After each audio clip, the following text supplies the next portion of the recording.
읽어주는 엄마예요.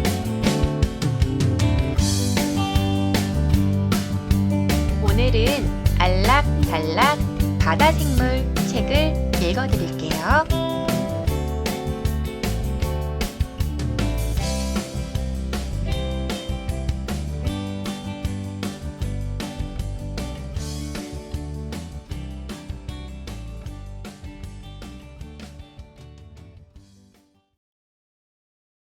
깊고 푸른 바다에는 물고기 외에도 수많은 생물들이 살아요. 딱딱한 껍데기로 감싸있는 조개와 별을 닮은 불가사리, 미끌미끌한 해삼, 알록달록 예쁜 산호 등 셀 수 없이 많은 생물들이 살지요. 또 바다 생물들은 저마다의 방법으로 몸을 지키며 살아가고 있어요. 알록달록한 물고기들은 자신의 몸 색깔과 닮은 산호 주변으로 모여들어요. 적의 눈에 띄지 않아 안전하기 때문이에요. 그리고 몸이 작은 물고기들은 떼를 지어 다니면서 자신을 보호하지요. 바닷물이 밀려나간 바닷가에서는 여러 모양의 조개들을 볼 수 있어요. 조개류는 두 장의 딱딱한 껍데기 속에 부드러운 몸을 숨기고 있어요.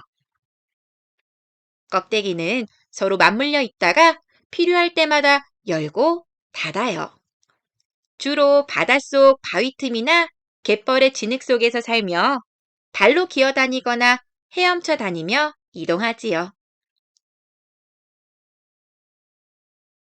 맛조개예요. 껍데기가 얇고 대나무처럼 길고 동글해요. 껍데기는 전체적으로 갈색을 띠어요. 발 근육이 잘 발달되어 있어서 30cm까지 파고 들어갈 수 있어요. 석화라고도 하는 굴이네요. 왼쪽 겉껍데기는 바위에 붙어 서식하고 오른쪽 겉껍데기는 뚜껑처럼 왼쪽 겉껍데기를 덮고 있어요. 맛과 영양이 뛰어난 전복이에요. 크고 널쩍한 발을 움직여 기어다니고 주로 낮에는 바위 틈에 몸을 숨긴 채 지내요. 타원형처럼 생긴 껍데기에는 구멍이 여러 개 있는데 이 구멍으로 물과 배설물 등을 내보내지요. 이것은 바지락이에요. 껍데기 색은 여러 빛깔을 띠어요. 모래와 진흙이 섞인 갯벌에 살지만 어린 바지락은 바위에 붙어서 살아요. 껍데기가 두껍고 보라색을 띤 검은색의 홍합이에요. 주로 암초에 붙어 무리 지어 살아요. 부채를 닮아서 부채조개라고도 하는 가리비네요. 가리비는 헤엄치는 조개로 알려져 있어요. 위험에 처하면 뚜껑을 여닫으며 헤엄쳐 도망가지요. 알락달락한 산호는 바다의 꽃이라 불릴 정도로 예쁘지요. 식물처럼 보이지만 아니에요. 산호는 동물이에요. 독이 있는 촉수를 이용해서 먹이를 잡아먹어요. 산호는 햇빛이 풍부하고 수온이 높은 열대바다에서 많이 자라요. 산호는 잎 부분에 있는 많은 촉수를 이용해서 먹이를 잡아먹어요. 호카시 산호는 부채 모양을 이루고 있네요. 주로 밤에 촉수를 펼친대요.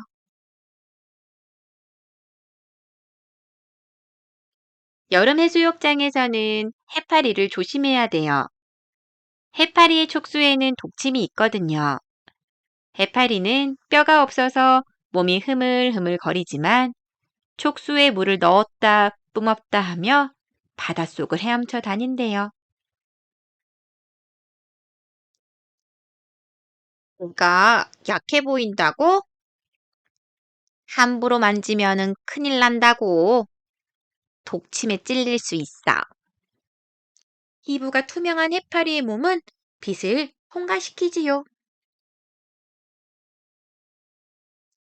냠냠. 해파리는 정말 맛있다고. 해파리는 바다 거북이 좋아하는 먹이예요. 몸속에서 빛을 내는 해파리는 밤이 되면 찬란한 빛을 띄어요.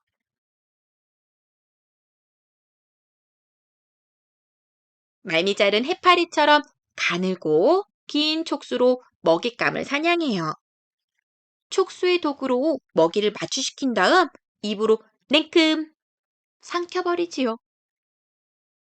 말미잘의 촉수는 보통 끝이 뾰족한데 종류에 따라서 공처럼 둥글거나 나뭇가지처럼 뭉툭한 것도 있어요. 또 말미잘은 적을 만나면 바닥에 붙어 있는 족반을 떼어내고 헤엄쳐 도망가요. 그리고 육식성이며 가리는 것 없이 작은 물고기부터 아주 큰 물고기까지 잡아먹는데요. 꼭꼭 숨어 있는 내가 누굴까? 안녕. 바로 나야, 흰동가리. 말미잘 안에 숨은 흰동가리. 흰동가리는 말미잘이 지닌 독을 방패막이 삼아 적을 막아내요. 흰동가리의 몸은 보호점막으로 둘러싸여 있어서 촉수에 닿아도 아프지 않아요.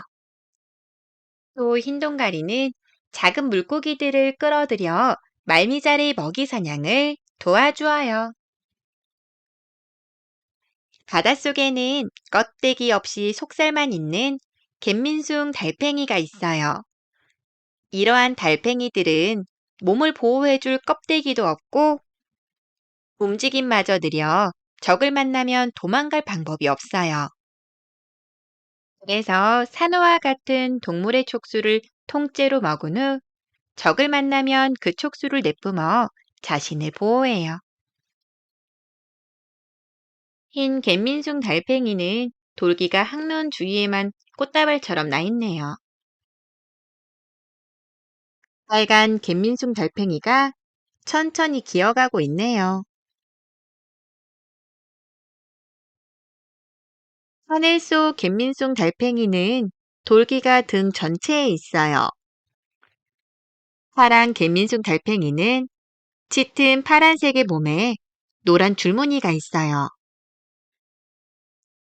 바위 표면을 기어다니며 먹이를 잡아먹는다고 하네요.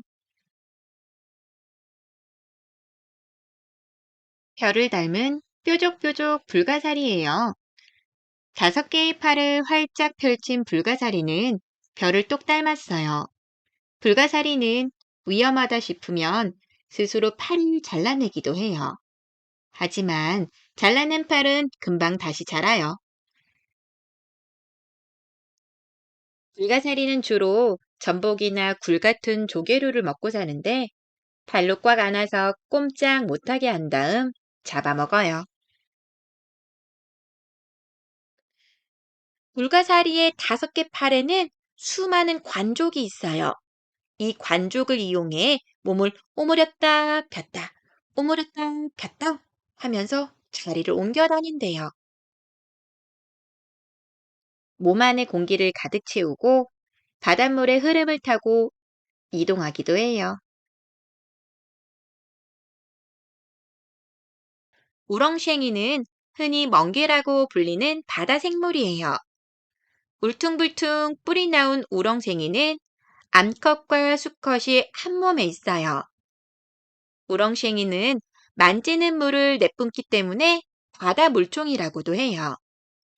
몸의 위끝에 입수공과 출수공이 열려 있어요. 입수공을 통해 들어온 먹이를 걸러먹고 출수공으로 찌꺼기를 내보내요. 우렁생이는 얕은 바다에 있는 암석, 해초, 조개 등에 붙어 살지만 때때로 2000m보다 더 깊은 곳에 사는 것도 있어요. 어, 어, 길쭉길쭉 오이같이 생긴 저건 뭐야? 해삼은 성게나 불가사리처럼 몸에 가시가 있지만 피부 깊숙이 가시를 숨기고 다녀요. 배 쪽에 있는 관족을 움직여 바다 밑을 기어다니거나 바위 같은 곳에 납작 달라붙을 수 있어요. 해삼은 입 주위에 있는 촉수로 먹이를 잡아먹어요. 촉수로 모래진액을 입에 넣어 작은 생물을 먹고 모래와 배설물은 밖으로 내보내요. 해삼은 사는 곳에 따라 색깔이나 크기, 돌기의 돌출 정도가 약간씩 달라요.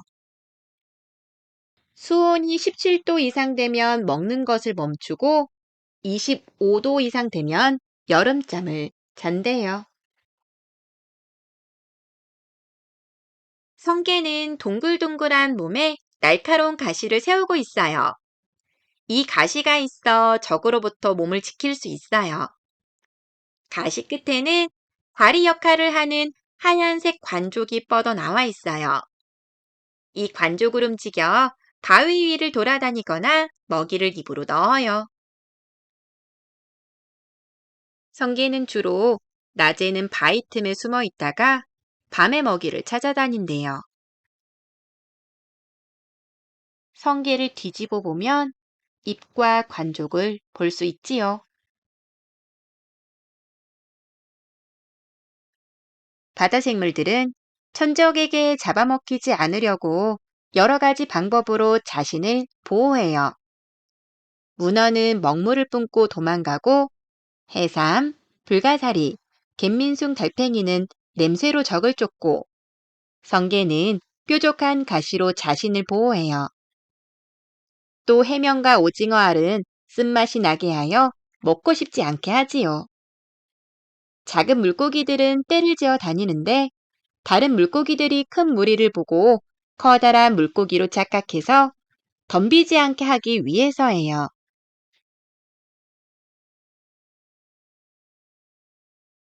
바닷말은 바닷속 식물로 해조라고 해요. 뿌리, 줄기, 잎 등의 구분이 뚜렷하지 않지만 광합성 색소로 영양분을 만들어요. 빛깔에 따라 녹조류, 갈조류, 홍조류 등으로 나뉘어요. 파리와 미역과 같은 녹조류 식물은 주로 얕은 바닷속에 살고 다시마와 같은 갈조류는 좀 더 깊은 바닷속에 살아요. 또 김 같은 홍조류는 갈조류보다 더 깊은 바닷속에 살아요. 바닷속은 물고기들만의 세계가 아니에요. 물고기들보다도 더 많은 바다 생물들이 바닷속에 살고 있어요. 자연계의 모든 생물이 그렇듯이 바닷속 생물들은 저마다 독특한 생김새를 지니고 있어요. 그리고 저마다의 방법으로 자기 몸을 보호하면서 살아가요. 이렇듯 수많은 소중한 생명이 사는 바다를 우리도 더욱 소중히 여기고 보호해야겠지요? 오늘은 바닷속에 사는 바다 생물에 대해서 읽어보았어요. 재밌고 즐거운 시간이 되었기를 바랄게요. 모두 안녕! 알락달락 바다생물